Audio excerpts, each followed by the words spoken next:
Tutukaka Marina, it is 21 kilometres by sea to arrive at the Poor Knights Islands.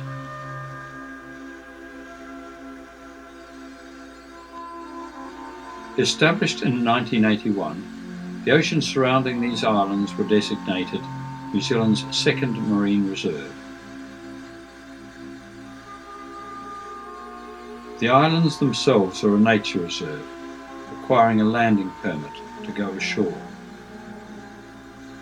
Steep cliffs which fringe the islands continue to varying depths before reaching a sandy floor. Broken by caves, archways and fissures, they provide habitat for sea life at varying depths. Kelp forest and sponge gardens with gorgonians, anemones, hydroids, rhizomes, corals and ascidians.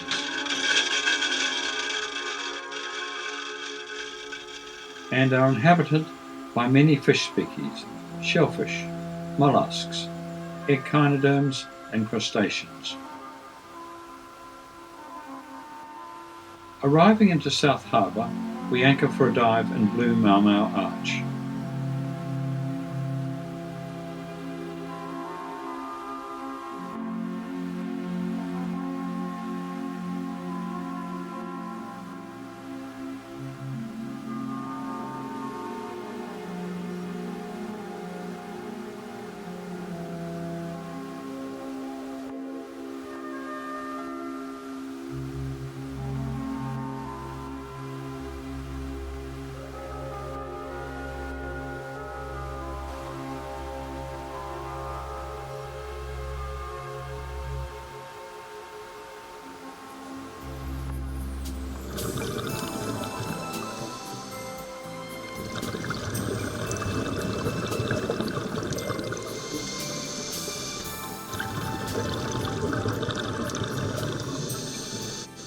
Defending his territory, the male Sandaggus wrasse is quick to check the diver entering the arch. Just a few centimetres in length, a Yordwin's triple fin.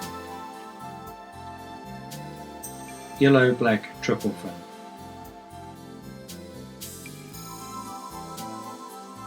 And blue-eyed triple fin. They're all interesting to watch.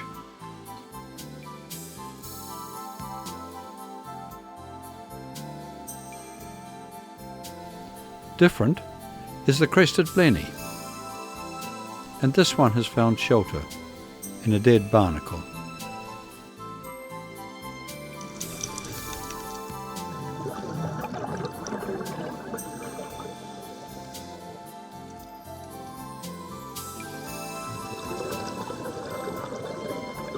Snapper are a wary fish and easily spooked. Within the reserve, they have become accustomed to divers and will come close. Male red pigfish eat a variety of large invertebrates by day, and at night they rest in holes and crevices. And he is followed by the female with her distinctive different colour.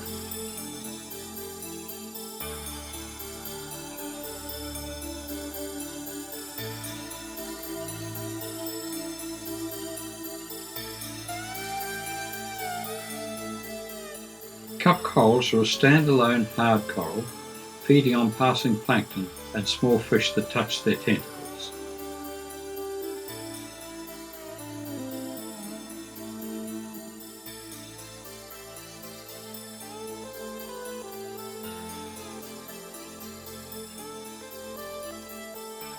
Many starfish are here, with the firebrick being the most colourful.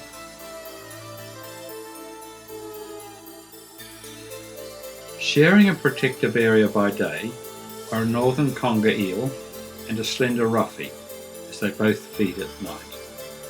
The two-spot demoiselle feed by day, so they're probably here for the shelter that the crack offers.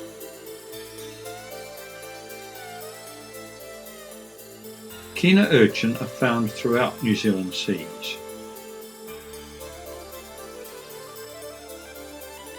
While the brown spiny urchin is in these more northern waters.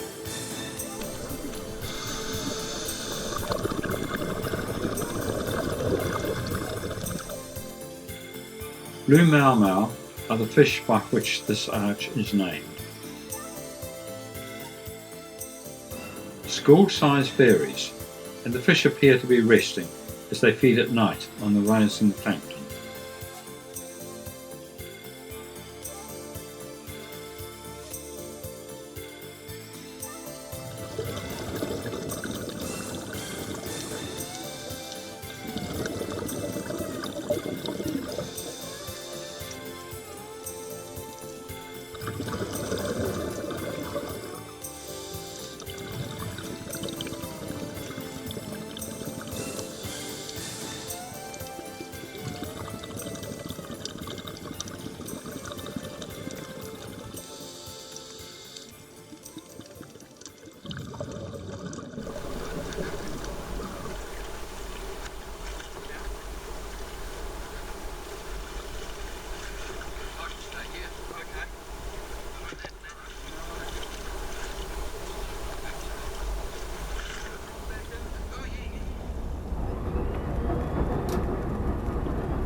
We travel north to pass through the boating channel between the two large islands.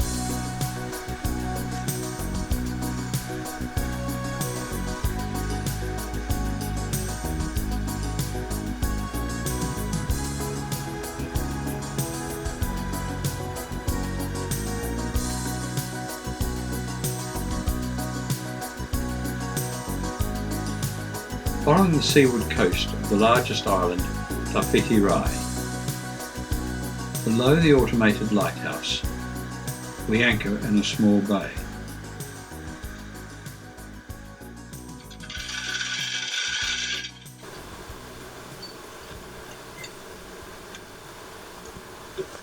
To dive in the splendid arch. Along the cliff wall before the arch, bull kelp with flapjack seaweed is in the shallows, with a short-tailed stingray passing by. This school of juvenile blue mau have sheltered from predators in this tidal zone. Just off the wall in mid-water, two-spot demoiselle are feeding on small planktonic crustaceans. Adult schools frequent archways and cliff walls for shelter. Two maido have joined with this demoiselle school, mostly attached to or encrusting a rocky surface are many sponges that are distinctly different. Some of the common local names are descriptive of their appearance, like this organ pipe sponge, where a grey moray eel rests, forming many shapes with various colours. Science has recorded a large catalogue with reference to identifying each type of sponge. Stellata crater is hosting a lot of other marine growth.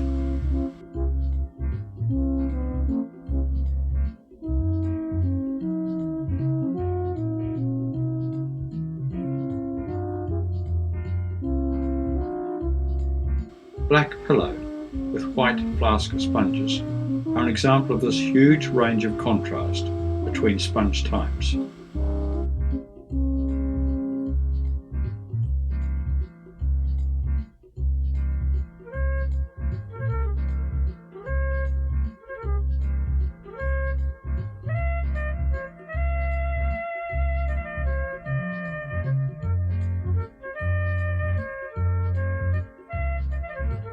Dendrilla rosea has been given a pretty name.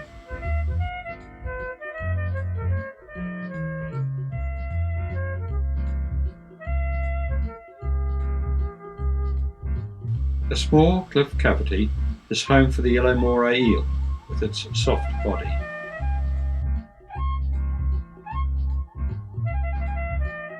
There are many species of shellfish to be seen. Here are the trumpet shell and the cart rut shellfish with distinctive grooves in its shell.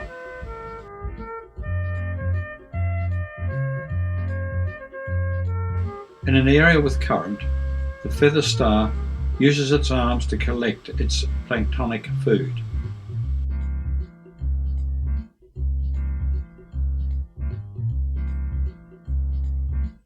Nudibranchs are gastropoda, having naked gills.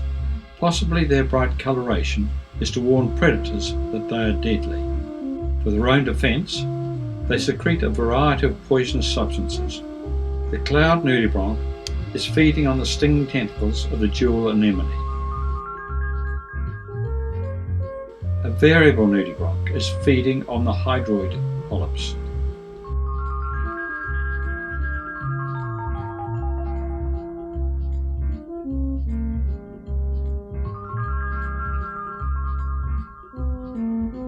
Mokohina arginolis is on the bryozoan or Gala dentata.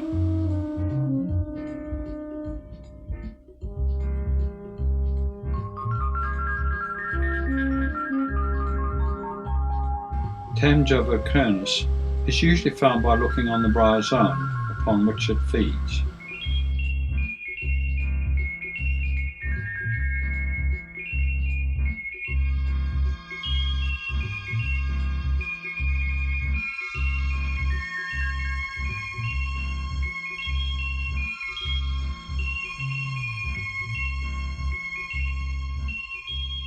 Tamja morosa is one of the larger nudibranchs with a length of 45 millimeters.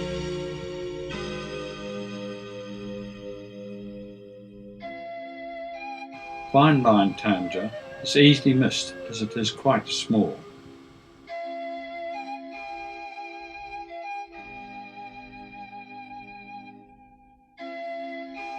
With the variations of colour, nudibranchs are well worth looking for.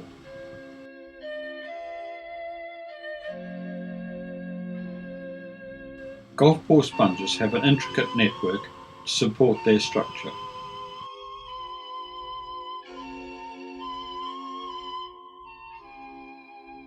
The hydroids growing from the black pillow sponge are best avoided as they have stinging cells.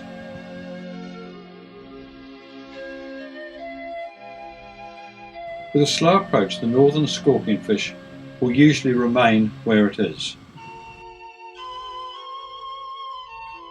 At an average 20 centimetre length, the scaly-headed triple fin is one of the largest triple fins. Yellow zoanthids grow in colonies, mainly over sponges and gorgonians, collecting food by their tentacles as the plankton drifts by.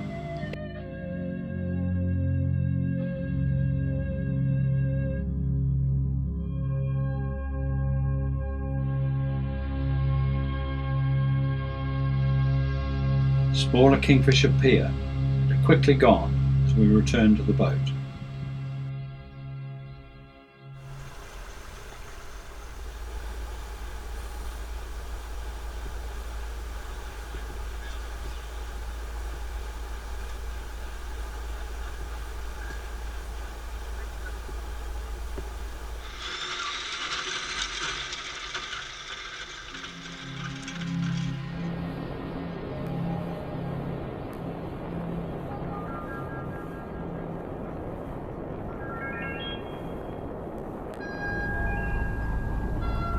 Anchoring in front of the large sand cave, the calm conditions allow a dive at the Cream Gardens.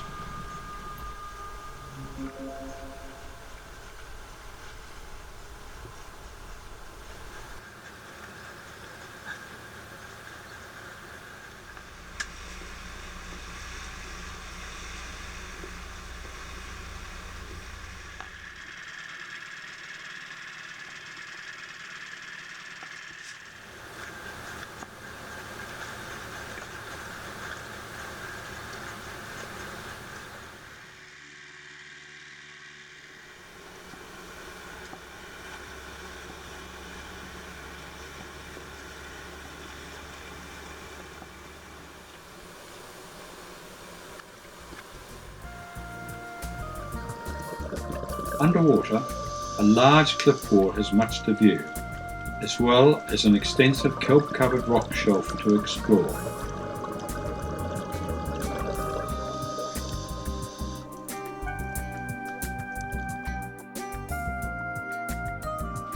Half-banded perch spend their day in sheltered areas on the wall.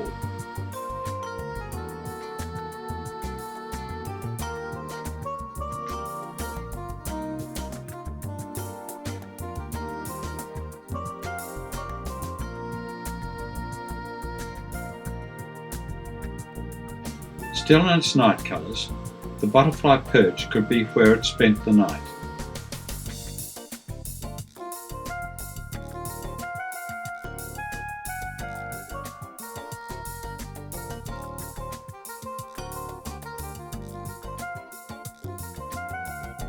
Deeper along the wall are two Lord Howe coralfish, regularly seen in pairs and at the same locality.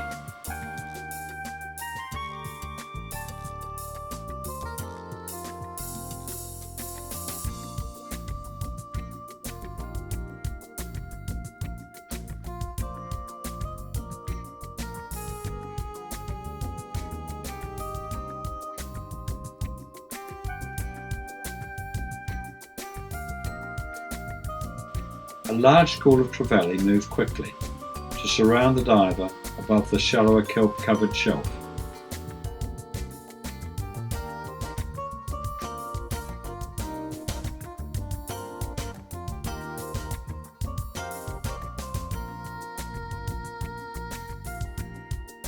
Always, with the appearance of being in a hurry, koharu appear in small or large schools.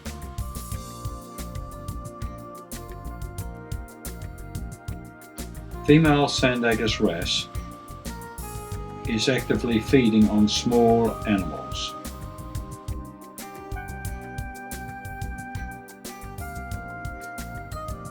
Butterfish graze the kelp and are expert at disappearing amongst it, as this female has done.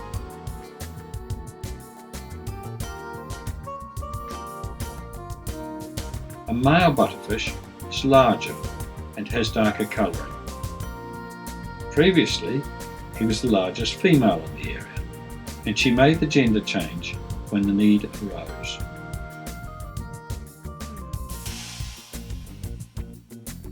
Also making good use of the kelp is the banded wrasse.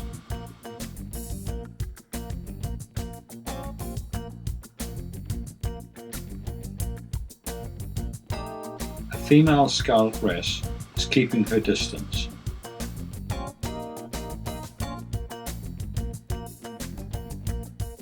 To be this close, the male scarlet wrasse is probably protecting the female.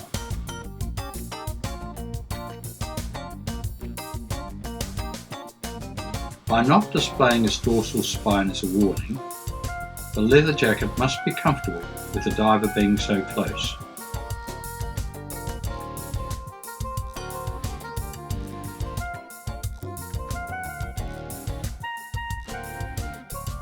Completing their 3-hour dive, the rebreather divers are at their last decompression stop before surfacing.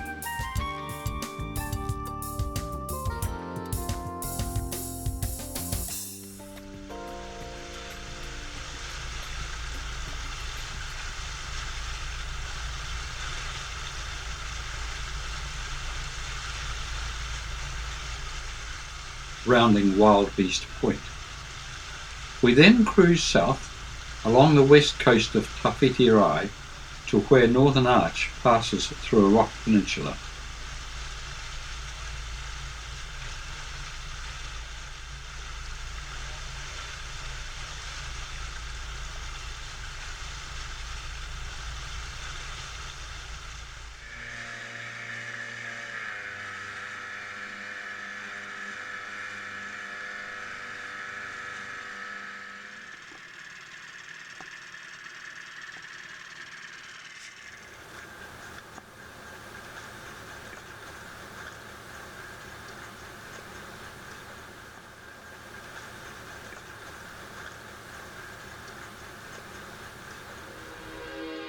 "40 metres deep, There is usually current supporting considerable fish life, making this a popular dive site.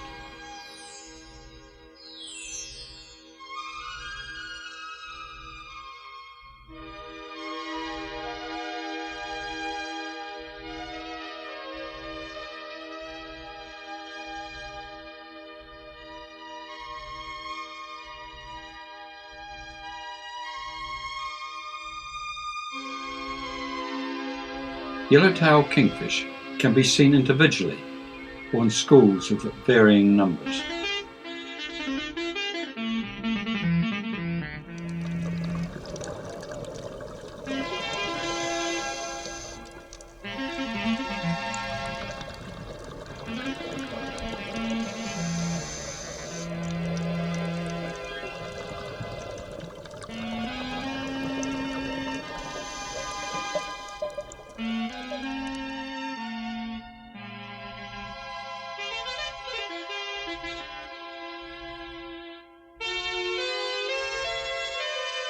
As always, a black angelfish will approach quite close.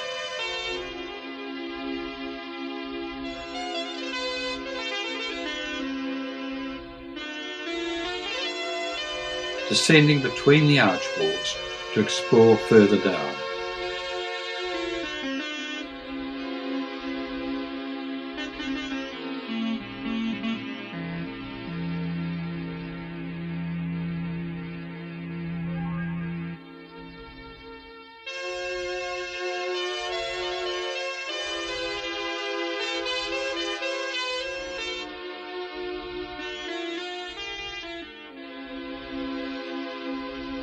With the help of artificial light, pink mau show their colour.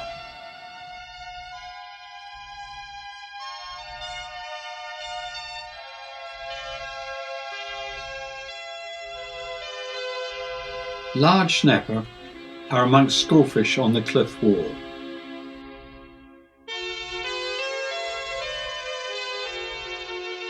Red moki are home ranging, so they may be seen in the same area over a number of years.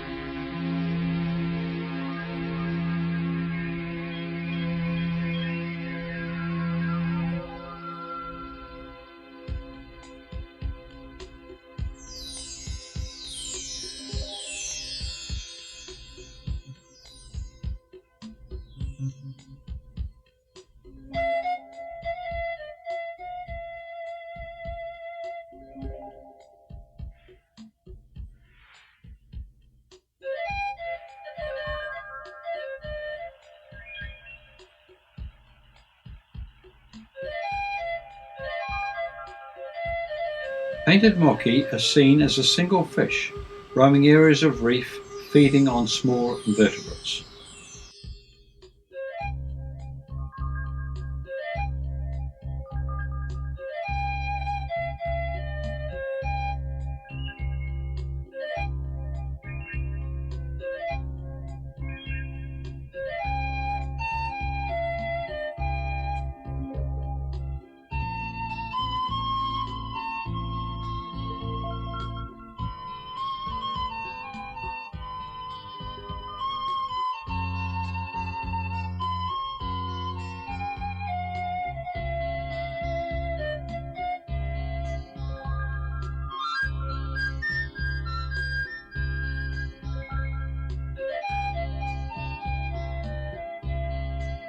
Deeper is this golden snapper.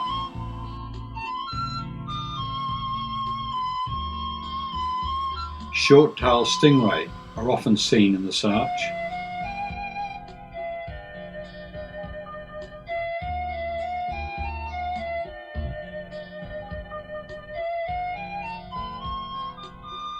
Spanish lobster have found shelter inside the overhang, blending with background colours.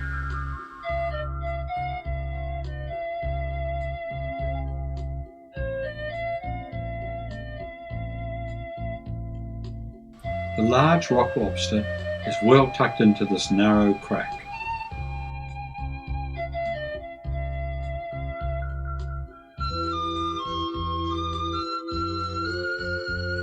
Anchored to the rock walls, the bottom dwellers abound, with current bringing their planktonic nourishment.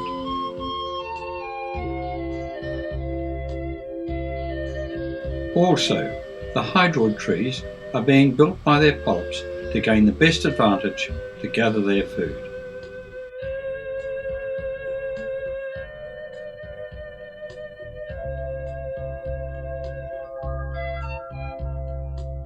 A safety stop for the returning divers.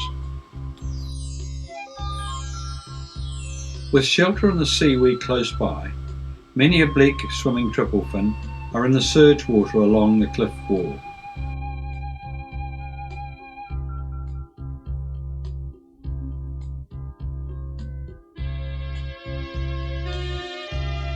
The comb jellyfish is close to the surface where the school of Aotearoa are feeding on plankton.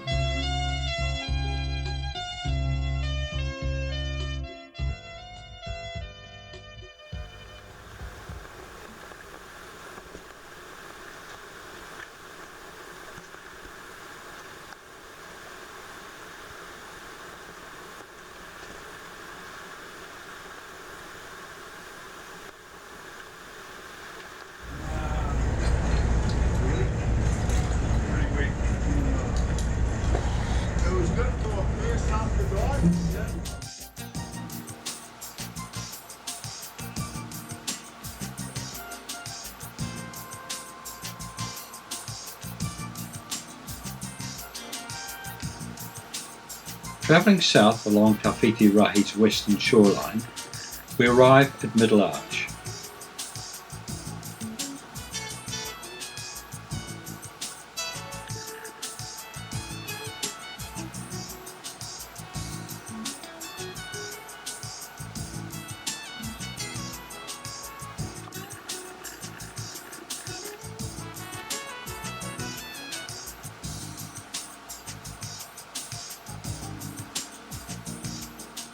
Within the arch, there is a general depth of 20 metres before descending to deeper water.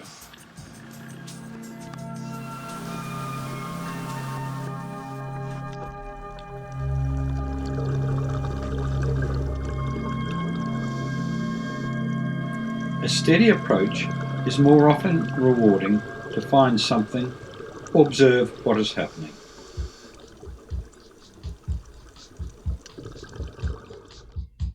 Once more, black angelfish arrives for a close inspection.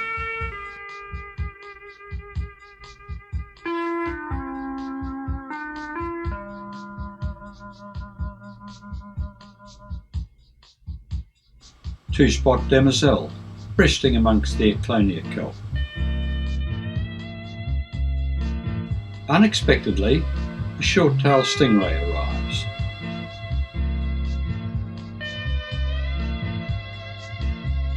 Curiosity must have been satisfied as it departs.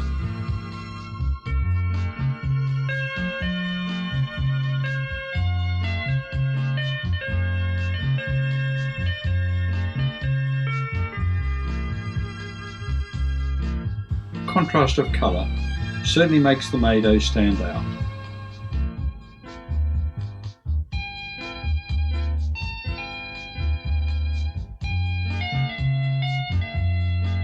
Another pair of Lord Howe coralfish.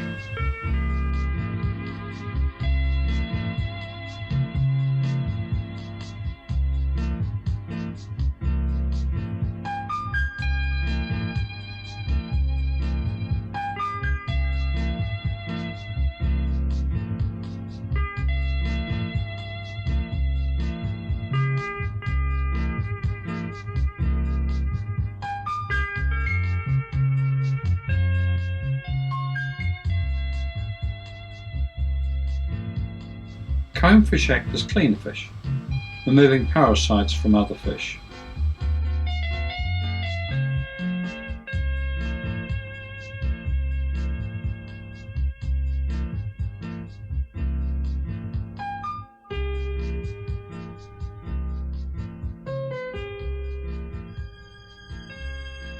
In a deeper crevice are the female northern splendid perch.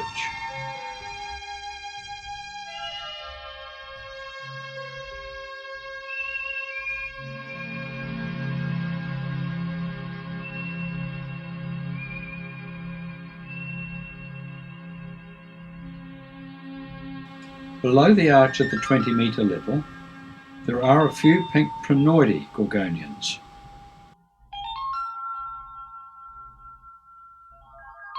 More commonly found on a rock wall below 30 metres.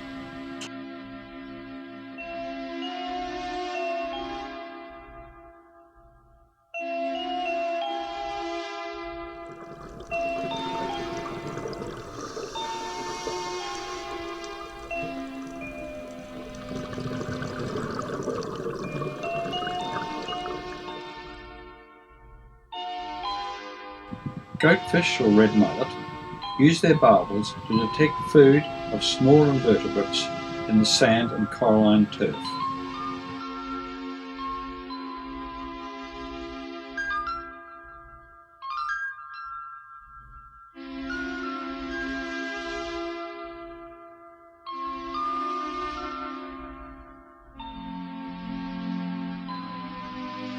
Big eye are nocturnal, sheltering in caves by day and moving out to feed at night. In a sheltered shallow crack, a juvenile big eye that is swimming with the oblique swimming triple fin.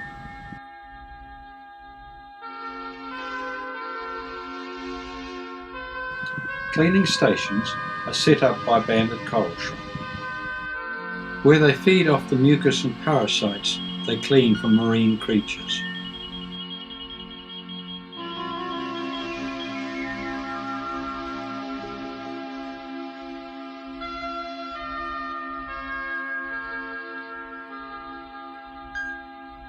When first seen, the shrimp was on the head of the speckled moray.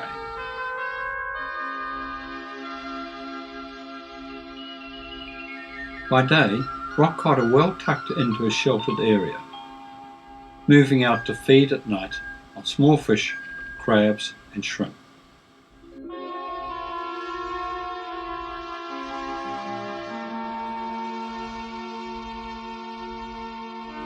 The black spiny sea urchin is capable of directing more spines towards a possible threat.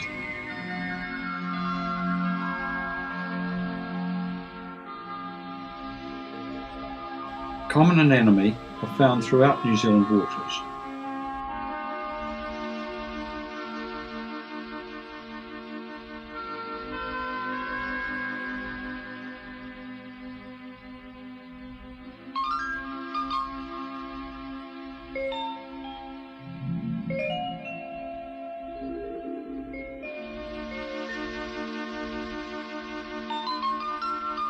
Jewel anemone are quite small, but their large numbers form many colourful displays.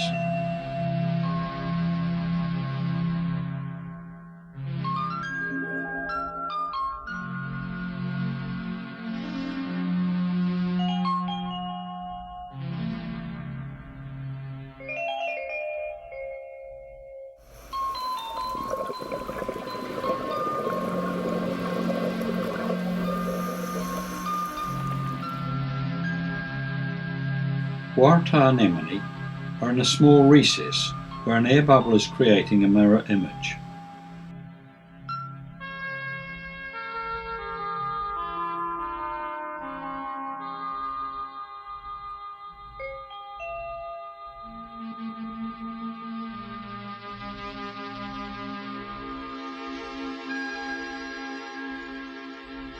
Having no solid structure and for support, the leopard anemone has taken over some of the Gorgonian sea fan.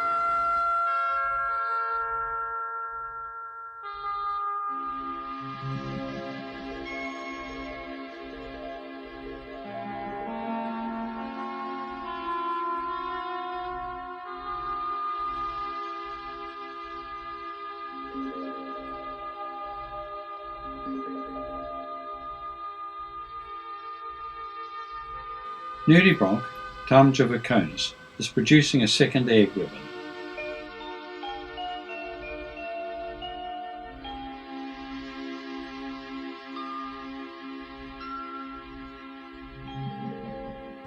Thecate hydroids with a fern-like structure are densely packed on the wall.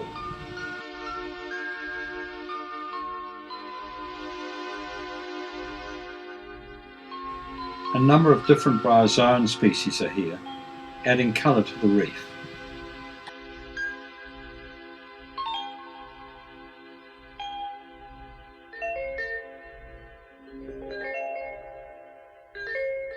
There are animals that build their own structure, using polyps to feed on zooplankton.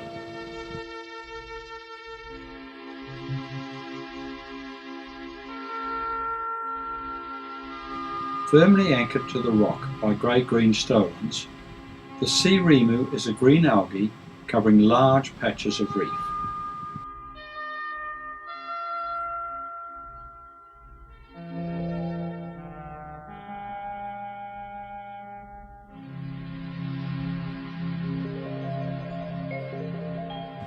Just below the flapjack seaweed, there is another green algae. The sea lettuce, which is growing amongst two different types of red algae.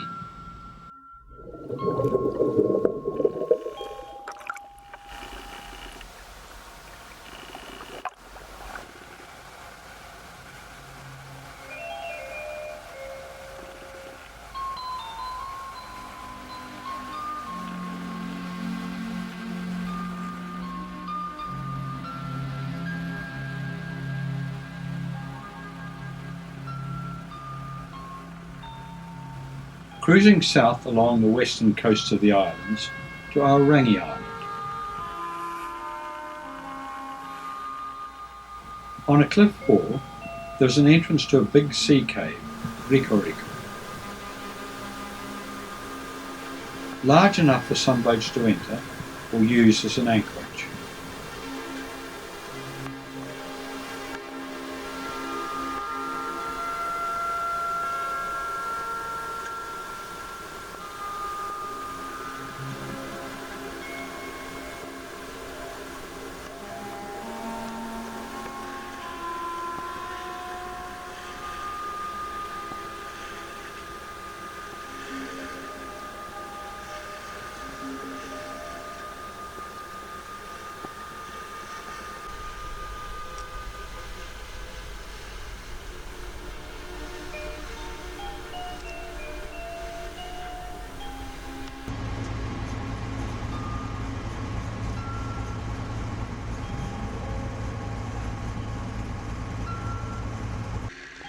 From Oculina Point is a short trip in the tender to visit a site of geological interest.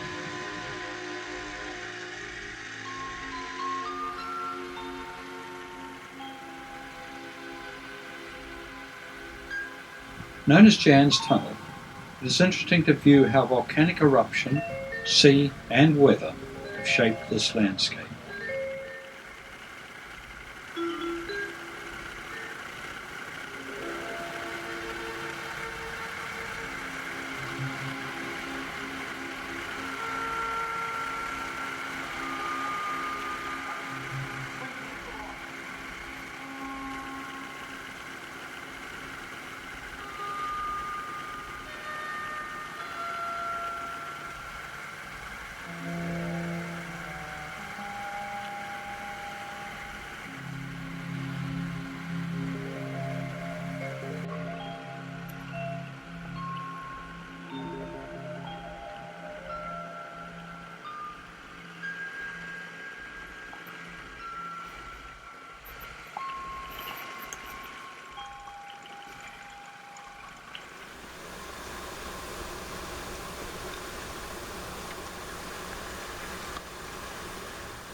Adult silver drummer are usually seen in quick-moving schools shallower than 10 metres.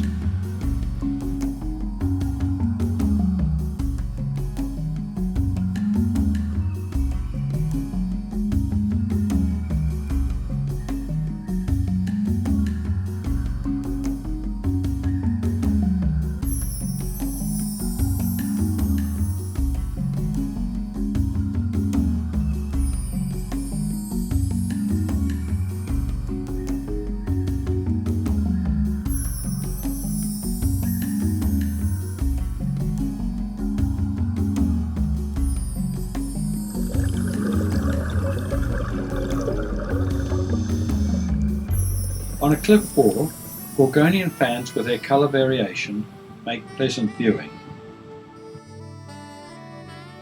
The solid fan structure is built with specific direction to allow the polyps the best advantage to gather planktonic food being carried by local current.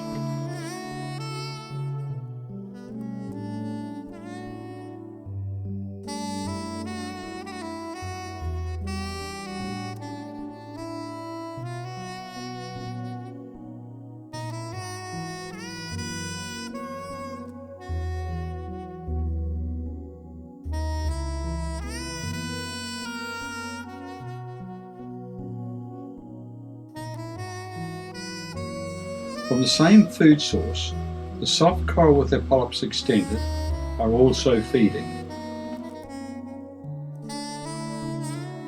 Shallower in the surge area, zoanthids that have encrusted this Gorgonian fan completely take over the host.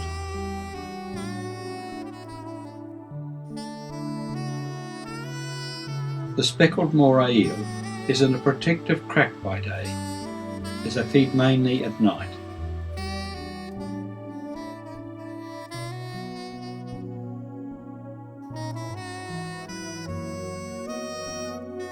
Marblefish are solitary and home-ranging, never far from a cave or crevice.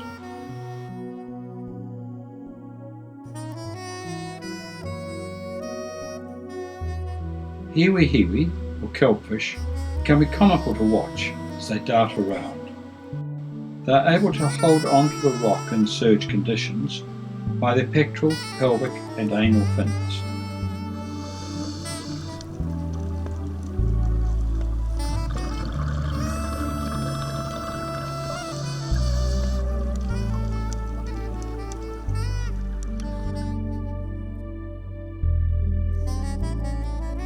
Horai are seen individually or in schools as they actively feed by day,